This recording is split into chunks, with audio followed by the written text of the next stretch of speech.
100 metų nežiūrėjau nei Eurovizijos, nei MAM apdovanojimų.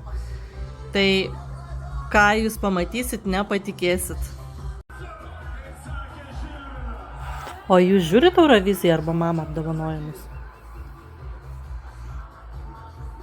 Atkreipkite dėmesį. Net žvagulis žino, kas yra kristalai ir kaip jie keičia gyvenimus. Pasižiūrėkit, kokia pas jį kolekcija.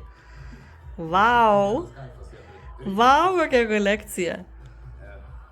Kaip ir aš, 5 kristalai ant vienos rankos, 5 apyrankės ir ant kitos rankos. Ant abiejų rankų, net pas žvagulį. Žino mūsų muzikos guru, kas geras daiktas yra.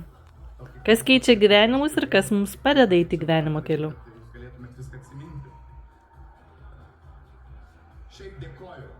Pasižiūrėkit, kokia kolekcija. Ant abiejų rankų. O kaipgi be kristalų, o kaipgi be jų.